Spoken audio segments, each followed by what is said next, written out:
माय मग कुणी नाही केलं भलव माय अग दिल्लीचं दालन फुलव माय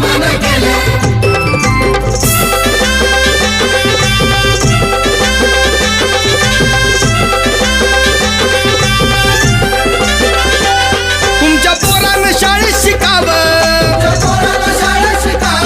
आशाला जारीला मुकावं असं सभेमधी भाषण व माय मग कुणी नाही